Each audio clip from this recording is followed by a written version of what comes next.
So you saw the Avant a few weeks ago, now it's time to have a look at the A6 Saloon. This is everything you need to know about it. I'm Jordan and you're watching Auto Express.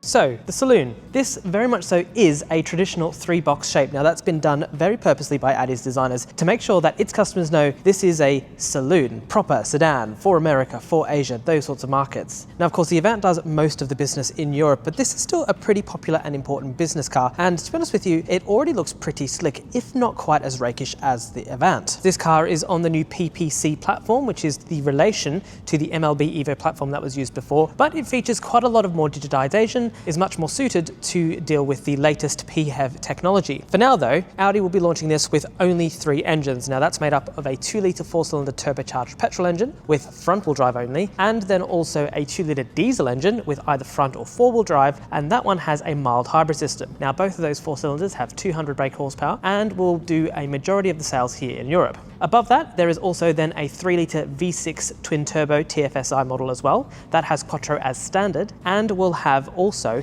that 48-volt mild hybrid system. Now in terms of specifications, the car that you see here is actually the base entry rather than the S-line of the Avant that we saw a few weeks ago. And as you can see, despite that, it's still a pretty aggressive looking thing. This car, just like the A5, has real exhaust pipes. There are no fake ones here. Now the wheel size options for this car are available between 18 and 21. Those smaller sizes have some aero additions as well to help with aerodynamics, which is very slippery on this car. Now, the Saloon that you see here has a CD factor of about 0.23, which is extremely good. So just like the Estate, there are some really cool features, starting with these headlights. Now, these are the matrix options and have this pretty funky hexagonal mesh that sits over the top of the DRLs. As you can see, this car is fitted with the optional OLED tail lights, and although it's a bit difficult to tell on this car here because it's a dark color, the tail lights are actually split into various pieces. Now this upper section here features the OLED elements that are changeable depending on your mode or from the inside, and then below that sits another set of lights. This guy here is the brake light on the edge with a full width light bar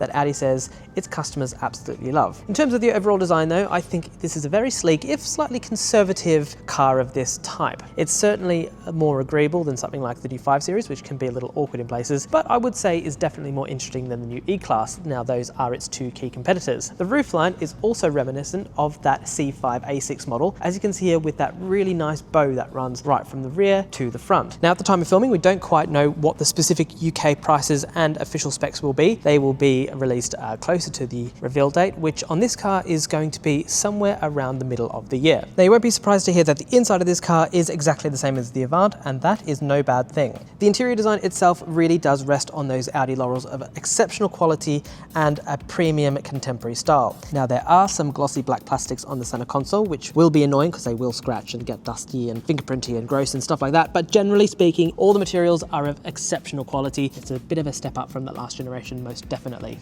All cars are available as well with a full glass roof that have electrochromic sections, so you will be able to tint them depending on your preferences really. Now sat here in the driver's seat, you will notice 1 or 2 key changes compared to the previous generation, and that is once again just the sheer amount of digital interface that you have surrounding you. Replacing the previous car's twin screen setup, which used to happen in the middle and then down here in the center section, this one massive touchscreen is, well, quite a lot different. It is a little bit intimidating initially because there is a lot of icons and quite a lot to look at when you're here. However, in terms of usability, I would say it's a definite improvement compared to the last one. The climate control section sits here down in the base and pretty much has all of your key functions without having to change into any other menus. The nav system is also nice and quick to respond.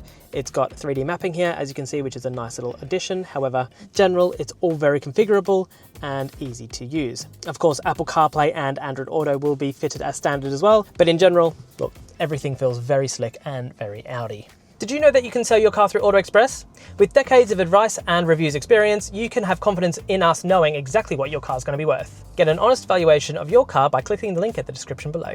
Now space in the back is also pretty much bang on for the class. Now legroom is not so bad. As you can see here, there is enough room for me. I'm pretty short, but even slightly taller people will be absolutely fine. But headroom is a little tight, both on account of the sloping roofline and the fact that the camber, or the tumble home, I should say, of the window line is pretty aggressive. In terms of gadgets back here, we've got a couple of USB-C charge points and some controls for the rear heating ventilation, all beautifully executed. Audi hasn't released an official boot capacity for this saloon model or the sedan as opposed to the estate, but we can tell you that the space is pretty big, square, and looks very practical. It also comes with split folding seats in a 40-20 layout, as you can see here, and there's even some pretty handy little fold down hooks for shopping bags or takeaways. For now, all Audi A6s will run on coil spring suspension as standard with an optional S-Line sport suspension package with adaptive dampers, but optionally you will also then further be able to get air suspension, which is also combined with adaptive dampers. Now, as well as being able to vary the stiffness, which will be good for ride quality variation depending on whether you're driving something sporty or just in town, it will also give you the option of raising and lowering the ride height by about 30 millimeters. Other chassis tech will include things like optional rear wheel steering, which will shorten the turning circle, which is quite useful in towns and cities. And when you're on the motorway, it will actually turn the rear wheels in the same direction as the fronts to aid stability. This, of course, is only where the A6 will probably start, because with the S6 and RS6 models coming through, there's almost certainly bound to be an endless variety of chassis tech that Audi will be wanting to put on. But for now, the base cars are pretty simple, but will be most likely very much so comfort-based, especially in the 4-cylinder trims. Now, as you might well have noticed, we are here in a studio in Munich rather than being out anywhere where we can actually drive the car, so we can't really give you any impressions over what this thing will be like to drive, but we have a feeling it's going to be pretty refined and comfortable. That is this car's mantra at the end of the day.